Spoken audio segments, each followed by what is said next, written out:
Here we are beside a very busy road in Fife, where I'm about to tell you a story about a local woman who was murdered. Helen Thompson was 25 years old and she lived in Markinch, Fife, Scotland, with her father and sister.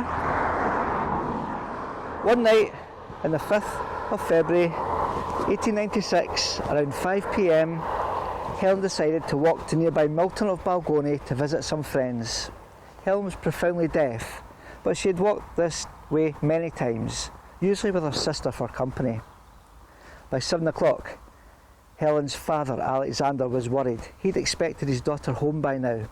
Alexander left his home and retraced his daughter's steps, expecting to bump into Helen on her way home, but he saw no trace of Helen Thompson at all.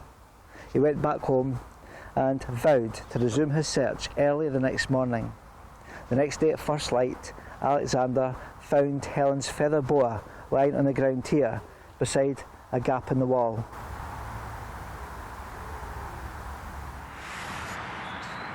Alexander walked through the gap in the wall. He noticed that one of the steps, the bottom step, was lying on its side.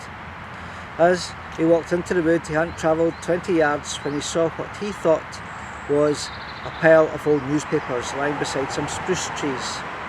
As Alexander got closer to these trees, he realised that it was not paper, but his daughter Helen lying face down.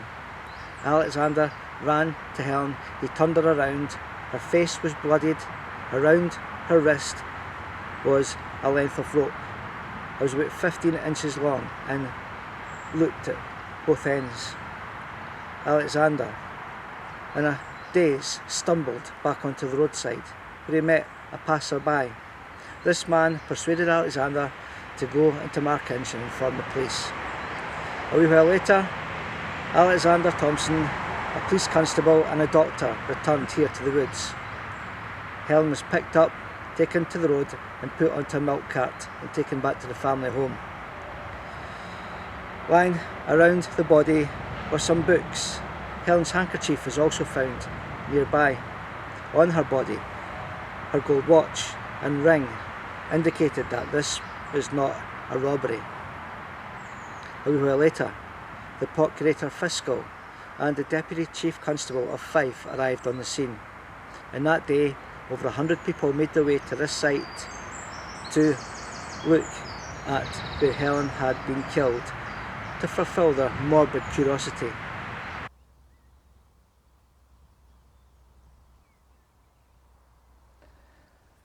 Shepherd John McCrae worked in this field directly opposite the crime scene that day and the evening of the killing.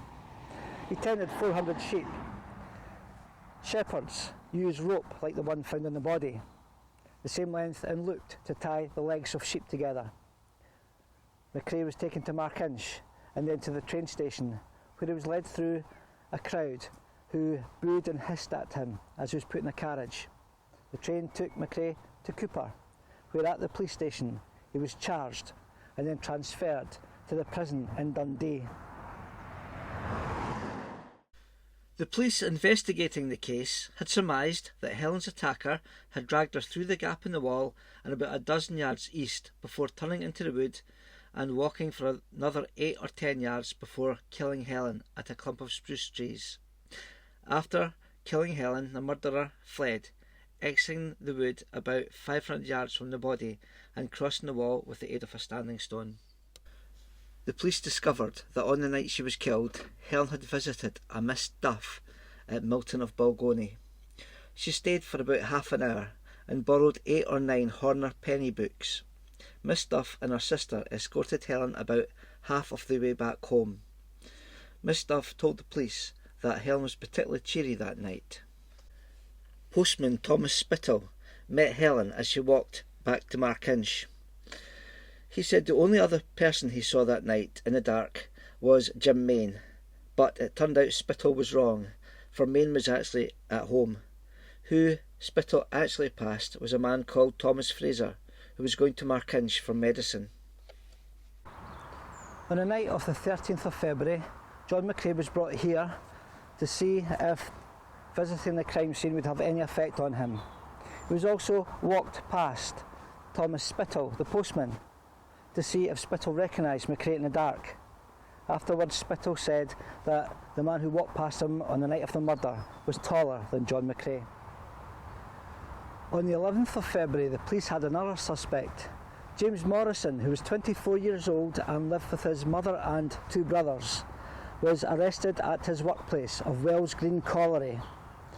On the night of the murder, James had walked a female friend along to Markinch, where she got on the 5:27 train. He walked around Markinch for a while and then returned home. He passed Helen Thompson on a journey and told people about this. He also passed John McRae. Morrison's dog fought with one of the shepherds. Morrison was taken to Markinch under police escort.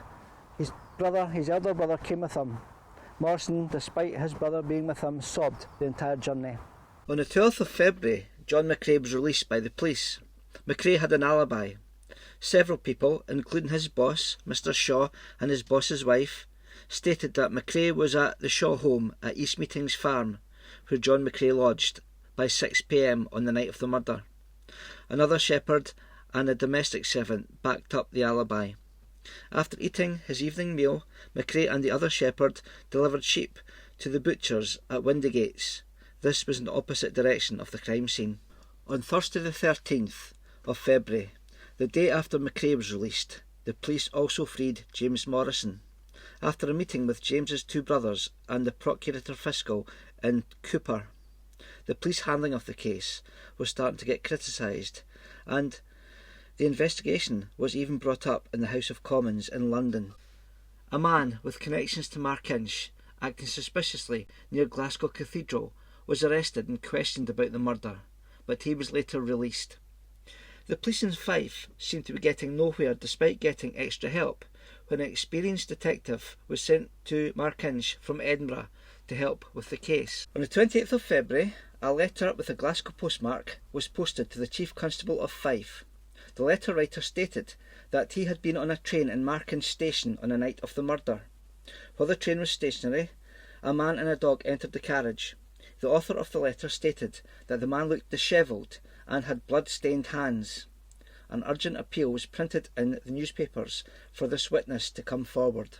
The locals were gossiping about a man called David Dickey, and the consensus was that David was involved in the murder. The Dundee Courier newspaper interviewed David on the 29th of February. Dickey, who had lived with his wife and family in the High Street of Markinch, denied being involved. He did admit to being out in the wood on the night of the murder, but insisted he was only collecting leaves for bedding his pig.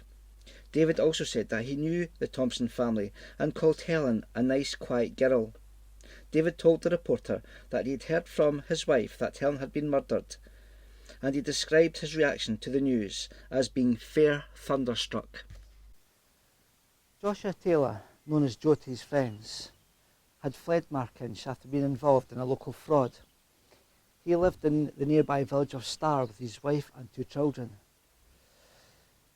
He was arrested by the police in his work of Reading Colliery near Polmont.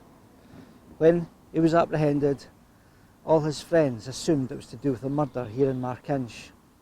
Josh had been seen burning clothes shortly after the killing. He became excited when it was discussed and admitted knowing Helen Thompson. He went to school with her. The Dundee Courier reported on the 20th of May that the man arrested, Joshua Taylor, had been on the same stretch of road the night Helen Thompson was murdered.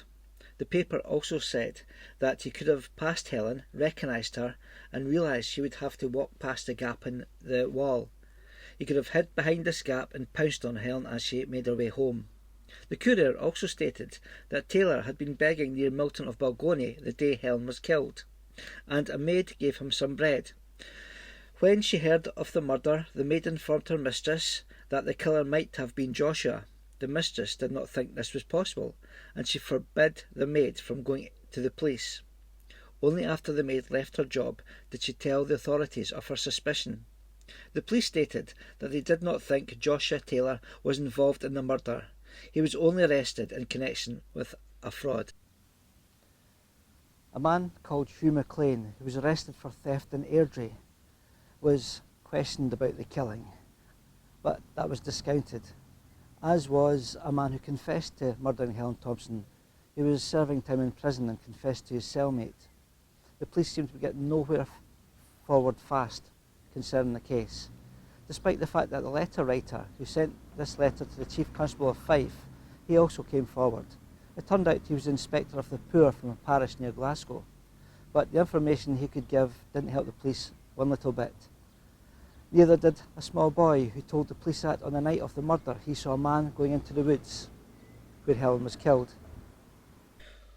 On the 9th of June, a man travelling on a train going from Glengarnock to Glasgow was drunkenly standing on the outside footboard of the carriage. Seeing this, the guard applied his brake and demanded Irishman Charles Stewart Macaulay return to his seat. The drunk stated that he knew who had committed the murder in Markinch. Charles said the person responsible was Irish and he was in the next carriage. The guard then looked into the other carriage. Sitting there were two ladies and a gentleman. Macaulay was persuaded to return to his seat, and the train got under way. Macaulay then jumped up, opened the train door, and stood on the outside footboard once more. The guard stopped the train again and got the drunk man back into his seat. The guard sat next to Macaulay as the train made its way to Glasgow.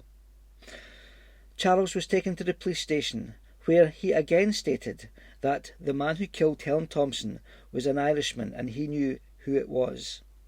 When asked to disclose the murderer's name, he refused. The killing of Helen Thompson was never solved, despite it being a high-profile case. It seems that the people who were suspects all had strong alibis. It would be discussed up and down the land, in every house and every workplace, and people wanted to become involved. In Edinburgh, a man was walking up to men and telling them that he wanted to speak to them about the killing of Helen Thompson, and he was to take them to the police station. Of course, these bewildered and bemused people who were completely innocent, when they got to the police station, were just released, and this man was threatened of arrest himself if he didn't stop this behaviour. The case was briefly reopened in 1904 when some fresh evidence came to light, but again it led really nowhere.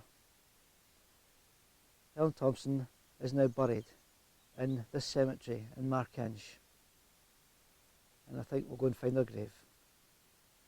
Helen Thompson was buried on the 10th of February 1896. Her father had been active in the Free Church, so Reverend Campbell from the Free Church carried out the service, which was done in the family home. As the funeral cortege made its way through Markinch, all the shops had shut in respect and hundreds lined the streets. Helen's body was brought here.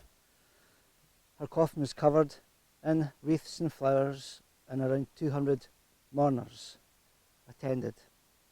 And we can only hope that Helen Thompson now has some peace as she lies on this spot with her kin.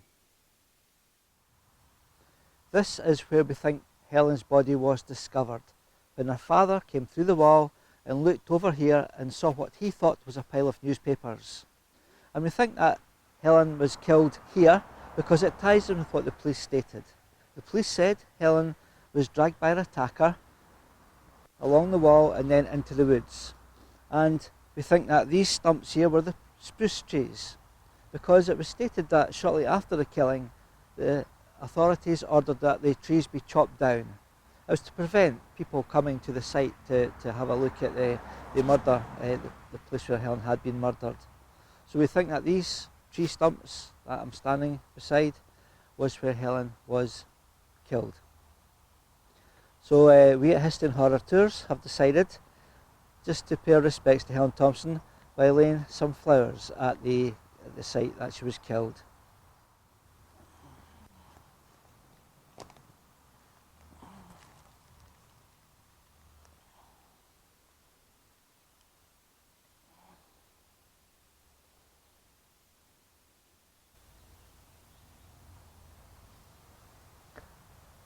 As you can see, we've laid some flowers down. We've taken away any paper, any wrapping, and the elastic band that held the flowers together, and So we've left no rubbish at all on the site. I mean, it's bad enough there is a lot of stuff being dumped in this area. So we always try and treat these places with a little bit of respect. If you've enjoyed the story, please like and subscribe. You might like to take one of our dark history tours, ghost tours, or paranormal investigations that are held in Perthshire, Glasgow and Stirling. If so, please visit our website, which is www.historyandhorrortours.com. Thank you.